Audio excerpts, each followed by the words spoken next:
안녕하세요, 통마미 여러분. 저는 현선의 유튜브 학습법 책을 쓴 저자이자 디지털 영어 학습 전문가인 현서아빠 배성기입니다.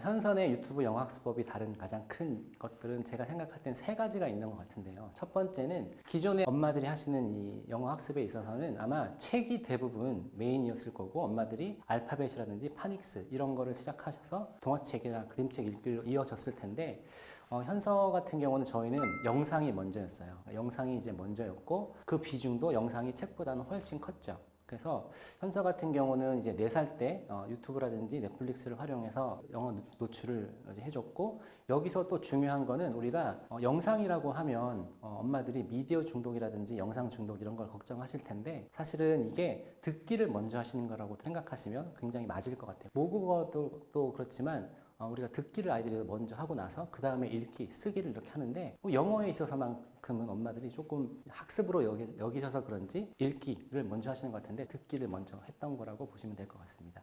그리고 또 하나는 현서 아빠표 영어라고 제가 이렇게 얘기를 하고 있는데, 그렇다고 제가 현서랑 막 학습을 하거나 아니면 뭔가 많이 관여를 했다고 생각하시는데, 그건 또 아니고요. 왜냐면 저도 현서가 7살 때까지는 이제 직장 생활을 하다 보니까 집에 일찍 들어가지 못했었거든요. 그래서 엄마가 이제 대부분의 시간을 현서랑 같이 해줬고, 대신 그 방법과 방향에 대해서는 이제 아빠가 많이 관심을 가지고 같이 도와줬다고 보시면 될 것 같고, 마지막으로 또 하나 가장 중요하게 저희가 생각하는 거는, 현서 같은 경우는 영어책보다는 한글 독서를 굉장히 어릴 때부터 많이 했어요. 그렇게 했던 게 모국어도 튼튼해지고 그 기반 위에 영어가 잘 된 게 아닌가라고 생각을 합니다. 네, 현서가 실제 영어를 어떻게 했냐 하면, 영어책은 초반에는 거의 보지 않았고요. 현서가 이제 3살 때 미키마우스 클럽하우스라는 당시에 이제 EBS에서 방영하는 프로가 있었는데, 그거를 좋아해서 이제 많이 보여주기 시작했고, 그러다가 현서가 이제 4살 때부터 하루에 1시간씩 현서가 좋아하는 유튜브 채널들이 있었어요. 예를 들면 뭐 슈퍼심플송이라든지 페파피그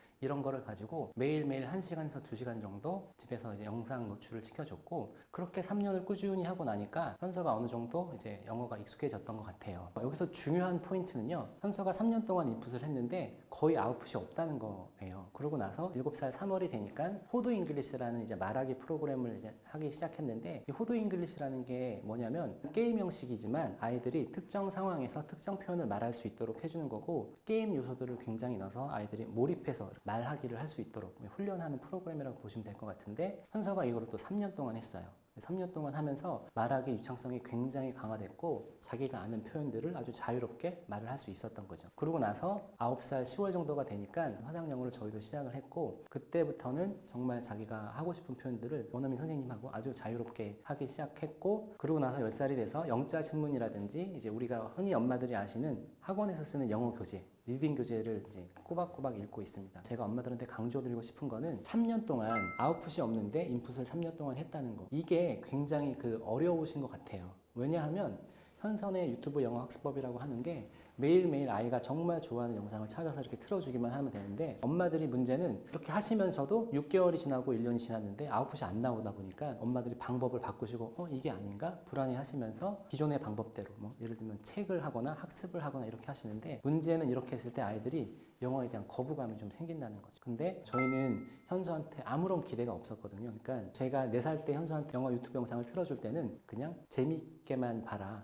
영어에 대한 거부감만 없었으면 좋겠다는 생각으로 했는데, 지금 이렇게 된 거예요. 그래서 엄마들도 아이들한테 절대 그 영어에 대한 스트레스가 생기지 않도록 해주시는 게 이제 굉장히 중요할 것 같아요. 제가 집에서 현서랑 같이 학습을 하면서 느끼는 현서의 영어 실력은 아마 어디 가도 외국인을 누구를 만나도 자연스럽게 영어 회화를 할 수 있는 정도라고 보시면 될 것 같은데, 예를 들면 현서는 지금 모 화상 영어를 하고 있는데, 대화를 하기 전에 우선 아티클을 읽거든요. 그러면 그 아티클을 읽고 그 선생님하고 그 주제에 대해서 자유롭게 대화를 할 수 있을 정도로 지금 영어를 그 정도로 하고 있습니다. You know what? In a long time ago, in some country in Seoul, yes, West countries, well, the people think that eating dessert will be very helpful to eat more fruits, so they put the fish on the tart and they eat together. And even on the chicken, they put the candies. 제가 지금 이제 맘코칭이라는 걸 운영을 하면서 거의 한 250명 정도의 엄마들하고 한 4주 동안 이제 같이 제가 그 영어 루틴 잡는 과정을 하고 있는데, 이걸 하다 보면 엄마들이 공통적으로 이제 엄마들이 가지고 있는 그 불안함이 있으시더라고요. 조급함이. 그러다 보니까 이 불안함과 조급함 때문에 아이들한테 학습적으로 접근하려고 하시는데, 제가 엄마들한테 제일 먼저 말씀드리는 게 그거거든요. 아이들이 영어에 대한 태도가 좋게 해야 된다. 이 태도가 좋게라는 거는 우리가 영상을 엄마들이 아이들한테 찾아줄 때도, 책을 사실은 찾아줄 때도 마찬가지지만, 엄마들은 자꾸 교육적인 거, 어른이 볼 때 좋은 책들 이런 거를 해주시는데, 사실은 그렇게 하다 보면 아이들이 재미가 없으니까 거부하게 되는 거죠. 그리고 엄마가 어떤 기대치가 있어요. 그러다 보니까 아이들이 그걸 다 알거든요. 내가 이걸 하면은 엄마가 자꾸 한숨을 쉬거나 짜증을 내거나 화를 내거나 이런 모습들이 자주 있는데, 그거는 엄마가 이걸 학습이라고 접근하고 어느 정도 이제 기대치가 있기 때문인 것 같아요. 그래서 제가 생각할 때 가장 중요한 거는 아이들이 영어 영상을 즐길 수 있게, 정말 재미있게 볼 수 있게 만들어주는 그런 환경, 우선 재미있는 영상을 찾아주셔야지 되고, 그리고 엄마가 아이한테 어떤 학습적인 기대감을 버리시고 그냥 즐길 수 있게 이렇게 해주시는, 좀 내려놓는 마음, 이런 게 가장 중요하다고 생각합니다. 네, 영어 교육이 언제 시작하는 게 좋으냐고 이렇게 가장 많이 물어보시는 질문 중에 하나인데, 영어 교육이 뭐냐에 따라 좀 달라질 것 같아요. 우리는 영어 교육이라고 그냥 퉁쳐서 하나로 이제 얘기를 하지만, 사실 제가 생각할 때는 영어 교육도 세 가지로 나눌 수 있을 것 같아요. 하나는 지금 제가 엄마표에서 아이들과 하고 있는 실용 영어, 그러니까 영어를 언어로서 배우는 이런 게 있고, 또 하나는 우리 세대에서 그냥 자연스럽게 영어를 했던 입시 영어죠. 내신에서 좋은 등급을 받아야 하기 때문에 문법 문제라든지 단어 암기라든지 이런 걸 하면서, 아니면 직독직계를 하면서 배웠던 이런 영어 학습법. 그리고 또 하나는 전 수능 영어인 것 같은데, 사실 이 입시 영어와 수능 영어는 제가 전문가가 아니기 때문에 뭐라 말씀드리긴 어렵고, 제가 현서랑 했던 방법은 모국어 습득 방법, 그러니까 실용 영어잖아요. 근데 이런 것들은 제가 생각할 때는 아이들이 만 36개월에 시작하는 게 가장 좋다고 생각해요. 왜 그러냐 하면, 아이들이 현서 같은 경우는 만 50개월이 되니까 모국어가 완전해졌어요. 그래서 그전에는 디즈니 영상 같은 거를 그냥 영어로 틀어줘도 보다가 50개월이 되니까 아빠 이거 우리말로 보면 안 돼요 라고 하더라고요. 이게 뭐냐면 아이들이 그때부터는 모국어가 완전해진 거. 그래서 제가 생각할 때는 아이들이 모국어가 완전해지기 한 1년쯤 전인 36개월에 시작했을 때는 아이들한테 재밌는 영상만 틀어주면 아이들이 그냥 정말 재밌게, 이게 영어인지 아닌지도 잘 모르더라고요. 그러면 또 그 전에 하면 안 되느냐라고 말씀을 하시는 분들도 계실 텐데, 저는 모국어가 더 중요하다고 생각하거든요. 그래서 아이들이 한 24개월까지는 모국어를 이제 중점적으로 하는 게 좋고, 그러고 나서 24개월에서 36개월 사이에 영어 영상 노출을 시켜주는 게 가장 적절한 시기라고 생각을 합니다. 저는 영어를 못해서 엄마 아빠가 영알못인데 우리 아이도 이렇게 잘할 수 있을까요? 이렇게 말씀을 하시는데, 전혀 문제가 안 될 게, 저희도 사실은 엄마 아빠가 영어를 현서한테 가르쳐 준 것도 아니고, 그렇다고 집에서 영어로 대화를 한 것도 아니에요. 그냥 현서가 3년 동안 꾸준히 영어 영상을 보는 거를 칭찬을 많이 해줬고, 그게 잘하는 거다라는 거를 인식을 시켜주다 보니까 어마어마한 인풋이 됐고, 그러다 보니까 자연스럽게 아웃풋이 나오기 시작했거든요. 오히려 엄마가 영어를 못해서 네가 좀 열심히 해서 엄마한테 좀 알려줘, 이렇게 했을 때 아이들한테는 그게 굉장히 좋은 동기부여 요소가 되기도 하고, 또 아이들 자존감에도 굉장히 좋은 영향을 끼치는 걸 제가 많이 봤어요. 그래서 엄마 아빠가 영어를 못한다고 해서 전혀 걱정하실 거 아니고, 그냥 아이가 재밌는 영상 찾아주시면 되고, 또 어떤 엄마들은 책을 읽어주는데 내가 발음이 안 좋아서 이거 괜찮은지 모르겠다고 하시는데, 그것도 전혀 걱정하실 게 아닌 게, 엄마가 책을 읽어주는 거는 분량으로 봤을 때 그렇게 큰 건 또 아니거든요. 그래서 설사 엄마 아빠 발음이 안 좋다고 해도 큰 영향을 미치는 것은 아니기 때문에 걱정하지 않으셔도 되고, 그냥 아이가 영어를 좋아할 수 있게 동기부여만 잘 해주시면 되고, 리액션만 잘 해주시면 된다라고 말씀을 드리고 싶습니다.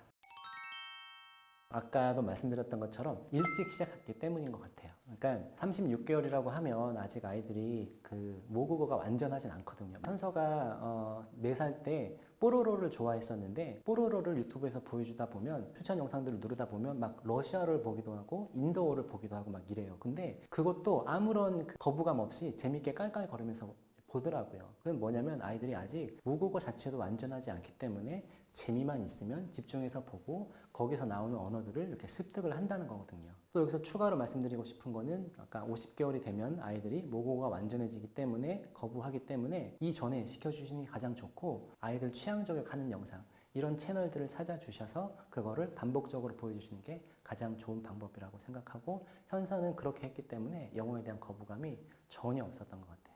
제가 사실은 책을 쓰면서도 조금 그 미안한 마음이 들었던 게 4세에서 10세까지라고 제가 이렇게 말씀을 드려놨거든요. 근데 이것도 나중에 제가 찾아보니까 저는 뭐그 학술지를 찾아본 건 아니지만 우리나라 나이로 10살이 되면 이제 전두엽 뇌가 발달하면서 학습의 뇌가 발달을 한다고 해요. 이러면 이제 아이들이 학습적으로 받아들이게 되고 이런 아이들한테 현서가 했던 것처럼 잘 못 알아듣지만 재밌는 영상만 틀어준다고 되는 건 또 아니거든요. 제 생각에는 이런 아이들한테는 학습이 병행이 돼야 돼요. 왜냐하면 10살이 되면 이제 논리적으로 자기가 생각하고 이해해야지 받아들이려고 하기 때문에 10살부터는 학습이 좀 병행이 돼야 되고 그렇다고 영상 노출을 안 하는 것도 아니에요. 왜냐하면 영상 노출을 한다는 거는 기본적으로 듣기 노출을 하는 거기 때문에 10살이 넘은 친구들도 영상 노출은 최소한 하루에 30분 정도는 꾸준히 해주시면서 다른 학습을 병행하시면 영상에서 단어가 나온다거나 표현이 나온다거나 하면은 그것 또한 아이들한테 자신감이 되고 동기부여가 되고 영어가 재밌다는 거를 느낄 수 있을 거기 때문에 아이들한테 그런 성취감 이런 걸 느낄 수 있지 않을까 생각합니다. 그 영어 학습에는 우리가 일반적으로 생각하시는 영어 학원이 될 수도 있고요. 아니면 학습지가 될 수도 있고요. 아니면 엄마랑 같이 영어 그림책을 읽는다든지 다양한 활동을 하는 건다든지 이런 것들이 이제 영어 학습이라고 할 수 있는데 이거는 아이 성향에 따라서 그리고 아이 레벨에 따라서 엄마가 적절한 걸 찾아주실 수 있을 것 같아요.